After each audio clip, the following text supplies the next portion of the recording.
భద్రాచలం దగ్గర గోదావరి వరద అంతకంతకు పెరుగుతోంది. ప్రవాహం మహా ఉగ్ర రూపం దాల్చింది. ఇప్పటికే మొదటి ప్రమాద హెచ్చరికను జారీ చేశారు అధికారులు. ప్రస్తుతం 46.6 అడుగులకు వరద ప్రవాహం చేరుకుంది. దిగువకు 10,78,490 క్యూసెక్కుల వరద పెడుతోంది. స్నాన ఘట్టాల దగ్గర బారికేడ్లను పెట్టారు.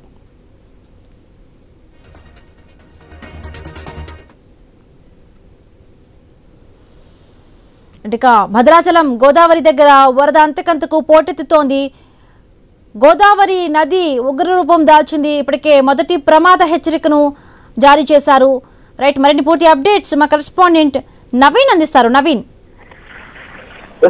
మనం చూడొచ్చు భద్రాచలం వద్ద గోదావరి అయితే మరోసారి ఉగ్రరూపం దాల్చుకున్నట్టుగా కనపడుతుంది. ఎందుకంటే గతంలో రెండో ప్రమాద హెచ్చరిక దాటి సుమారుగా మూడో ప్రమాద హెచ్చరిక దాకా వెళ్ళి కూడా గోదావరి తగ్గుముఖం పట్టింది. మళ్ళీ వరుసగా 4-5 రోజుల నుంచి ఎగువలో పడుతున్న భారీ వర్షాల నేపథ్యంలో వద్ద చేరుతున్న పరిస్థితి మనకు కనపడుతుంది. మహారాష్ట్రతో పాటు ఛత్తీస్గఢ్, ఒడిశా ఈ ప్రాంతంలో భారీ వర్షాలు నమోదవుతున్న నేపథ్యంలో పూర్తిసారి కూడా గోదావరి అయితే మరోసారి ఉగ్రరూపం దాల్చుతుందని చెప్పి ప్రస్తుతానికి భద్రాచలం వద్ద 45 అడుగుల మేర గోదావరి ప్రవాహం కొనసాగుతుంది. ఇప్పటికే మొదటి ప్రమాద హెచ్చరిక కూడా అధికారులు జారీ చేశారు. ఇంకా గోదావరి పెరిగే అవకాశం ఉందని చెప్పి కూడా అధికారులు చెప్పడంతో గోదావరి పరివాహక ప్రాంత ప్రజలు మొత్తం కూడా అప్రమత్తం చేస్తున్నారు. ఎప్పుడైతే పునరావాస కేంద్రాలు ఏర్పాటు చేసిన గ్రామాలకి పూర్తి స్థాయిలో కూడా అందరినీ అక్కడ పంపించాలని చెప్పి కూడా జిల్లా కలెక్టరేట్ ఆదేశాలు జారీ చేసిన పరిస్థితి మనకు కనపడుతుంది. పూర్తి స్థాయిలో కూడా రేపు ఆదివారం ఉన్నప్పుడు కూడా ఎవరు కూడా అధికారులు రెవెన్యూ సిబ్బంది, పోలీస్ సిబ్బంది కానీ గోదావరి పరివాహక ప్రాంతాల హెల్త్ డిపార్ట్మెంట్ కానీ ఎవరు కూడా సెలవులు పెట్టకూడదని చెప్పి కూడా ముందుగానే జిల్లా కలెక్టరేట్ ఆదేశాలు జారీ చేసిన పరిస్థితి మనకు కనపడుతున్న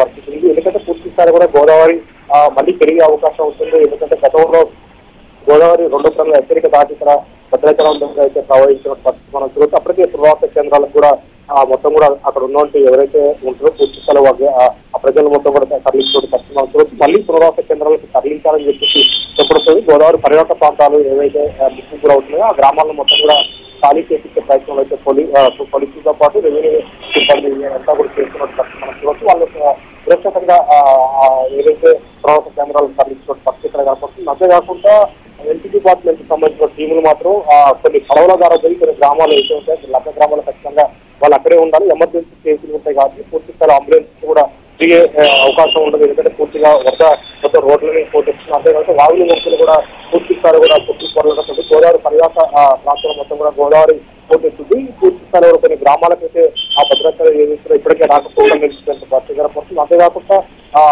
ఎకటపురం వాజేడి దగ్గర కూడా పూర్తి స్థాయిలో కూడా గోదావరి వరద పోటెత్తడంతో ఇటు ఛత్తీస్గఢ్ తో పాటు ఒడిశా మహారాష్ట్రకి వెళ్ళే రహదారు ఏదైతే ఉందో పూర్తి స్థాయిలో కూడా నీట మునిగే పరిస్థితి కాబట్టి ఇప్పటికే రాష్ట్ర కూడా రవాణా వ్యవస్థ కూడా పరిస్థితి కాబట్టి ఇంకా గోదావరి పెరిగే అవకాశం ఉంటుంది కానీ అందరూ కూడా అప్రమత్తంగా ఉండాలి.